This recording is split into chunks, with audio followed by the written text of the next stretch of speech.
इस वीडियो में हम आपको एक ऐसी खबर के बारे में बताने वाले हैं जिसको सुनकर आप थोड़े चौंक जाएंगे, क्योंकि आप ये समझ नहीं पाएंगे कि कैसे न्याय व्यवस्था के कुछ सिटिंग जजेस जिन्हें इतनी ट्रेनिंग मिलती है वो ऐसी बातें कैसे कर सकते हैं। लेकिन आइए उससे पहले एक नजर डाल लेते हैं इस केस से जुड़े एक वायरल वीडियो पर। ಚೆಕ್ ಖಾಲಿ ಇದೆ ಅಂತ ಕೂತ್ಕೊಂಡು ಬರ್ಕೊಳ್ಳೋದಲ್ಲ, ಮನ್ಗೋಗ್ಬಿಡ್ತಾನ ಅವನು 3 ವರ್ಷ ಜೈಲ್ಗೆ. You understand that? I've admitted not serving. Do you understand?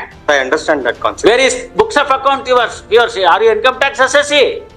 Yes, he is an income tax assessee. Wait amma. Sorry, sir. ನಿಮ್ಗೆ ಅವ್ರದೆಲ್ಲ ಪೂರ್ತಿ ಗೊತ್ತಿದೆ.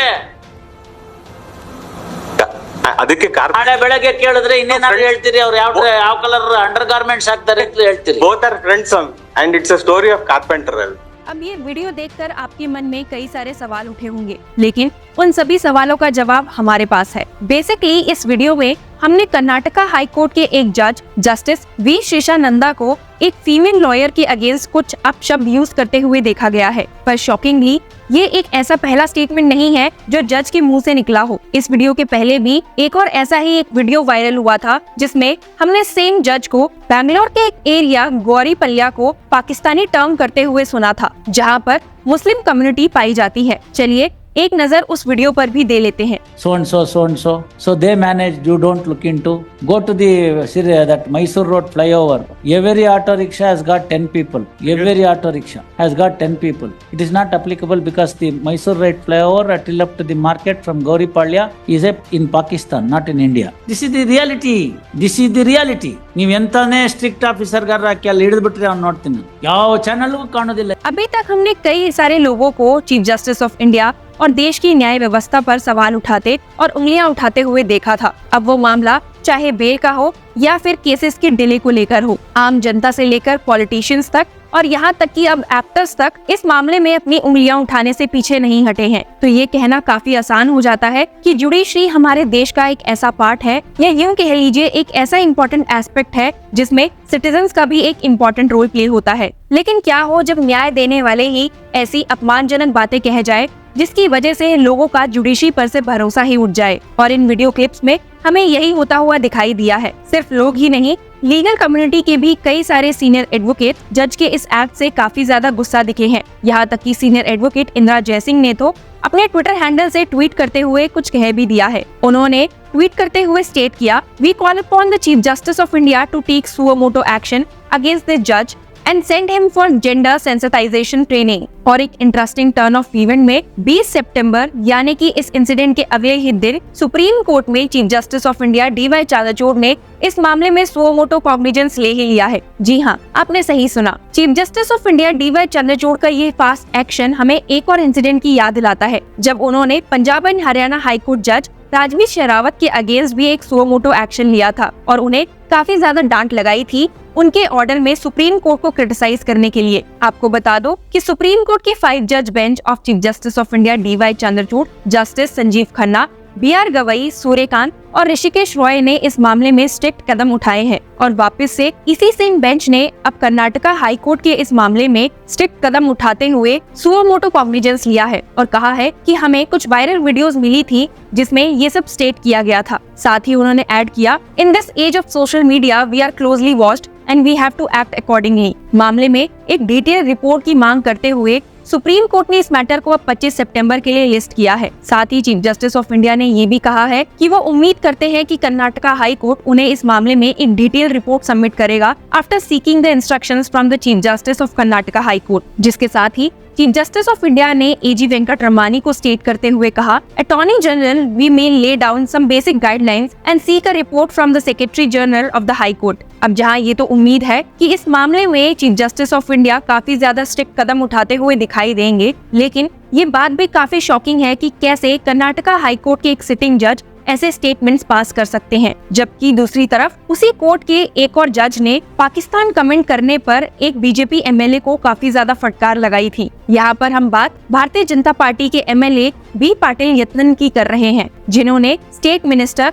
For health and family welfare Dinesh Gundu Rao को एज हाफ पाकिस्तानी रेफर करते हुए कमेंट पास किया है। ये मामला काफी ज्यादा संगीन हो गया क्योंकि आपको बता दो कि BJP MLA की जो वाइफ है वो हाफ पाकिस्तानी है। आपको बता दो कि ये मामला संगीन इसीलिए भी है क्योंकि ये जो वर्ड यूज हुआ है ये दिनेश राव की वाइफ के लिए रेफर किया गया है क्योंकि उनकी वाइफ मुस्लिम है। इसी बात पर कर्नाटका हाई कोर्ट के जस्टिस एम नागपरासना काफी गुस्सा और भड़कते हुए नजर आए थे और उन्होंने बीजेपी एमएलए को डांटते हुए ये कहा था कि कैसे वो पूरी मुस्लिम कम्युनिटी को पाकिस्तानी कह सकते हैं, इसके बावजूद कि वो इंडिया में रहते हैं और पूरे इंडिया को अपना घर मानते हैं। यहाँ तक कि उन्होंने बीजेपी एमएलए को डांटते हुए ये भी स्टेट किया था that no what is this, just because he is married to a Muslim you will call him half Pakistani, why do you have to say all this, will you say whatever comes to your mind, you can't dub a particular community to be that, they live here. अब इस मामले में BJP MLA की तरफ से प्रस्तुत होते हुए एडवोकेट वेंकटेश दलवाई ने क्लैरिफाई किया कि मिनिस्टर ने अगले दिन ही इस केस में एक क्लैरिफिकेशन इशू किया है जिससे जस्टिस नागपरासना बिल्कुल भी खुश नहीं दिखे और उन्होंने स्टेट किया कि आए दिन ऐसे स्टेटमेंट्स काफी ज्यादा कॉमन होते हुए दिखाई दे रहे हैं। He stated, this is not correct sir, every day I am coming across these types of statement. उनका अगला सवाल ये था कि आए दिन क्यों एमएलएस पर्सनल और फैमिली रिमार्क्स पास करते हैं। He questioned, why do you go personal, I will not say this for now, appear before the trial court, every case I am seeing you should encourage restraint. आपको बता दूं कि इस case में BJP MLA की मुश्किलें Lok Sabha election के दौरान से ही शुरू हो गई थी जब उन्होंने ये स्टेटमेंट दिया था और कहा था there is a Pakistan in Gundu Rao's house so it is his habit to give anti national statements. और इसी केस को क्वैश करने की रिक्वेस्ट करते हुए वो कर्नाटका हाईकोर्ट आ पहुंचे हैं, लेकिन जहां से उन्हें रिलीफ नहीं मिला है। जहां एक तरफ ये सब हुआ है वहीं दूसरी तरफ आइए उस बारे में भी बात कर लेते हैं जहां पर सुप्रीम कोर्ट ने एक जज के कहे हुए अपमानजनक शब्दों पर लास्ट टाइम कॉग्निजेंस लिया था। यहाँ पर हम बात Punjab and Haryana high court के जज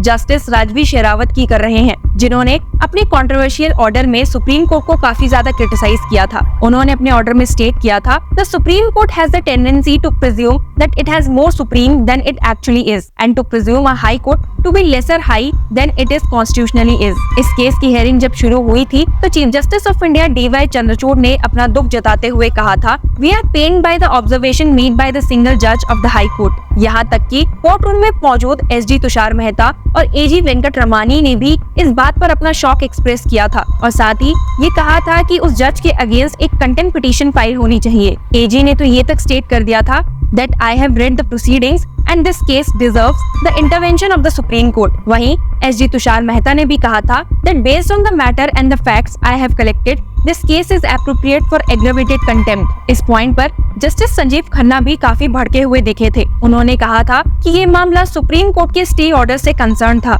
लेकिन हाई कोर्ट जज ने इसमें अपने फालतू के कमेंट्स डालकर इसे एक कंट्रोवर्शियल मुद्दा बना दिया है। He had stated, while the High Court is not subordinate and we adhere to an appellant system where the final part of the order is followed, however, there are unwarranted observations made। सिर्फ यही नहीं, CJI ने तो पलट जवाब देते हुए ये भी कह दिया था that judges are not personally aggrieved by the order that are passed by the Supreme Court। अब जहां एक तरफ ये सब हुआ था वहीं लोगों को उम्मीद थी कि सुप्रीम कोर्ट इस मामले में कंटेम्प्ट प्रोसीडिंग शुरू कर सकती है, लेकिन उन्होंने ऐसा करने से मना कर दिया। इंस्टेड उन्होंने ये रिमार्क पास किया कि वो जज द्वारा कहे गए रिमार्क्स को रिमूव करवा रहे हैं। इसी के साथ ही चीफ जस्टिस ऑफ इंडिया ने अपने ऑर्डर में स्टेट किया that we will refrain from making any comments that might undermine the majesty of the High Court as an institution। We will expunge these remarks। The observation are scandalous and will lead to contempt। इसीलिए अब लोगों को इंतजार है कि chief justice of India Karnataka high court के जज के केस में क्या एक्शन लेते हैं। So stay tuned with Law Chakra to know more about this case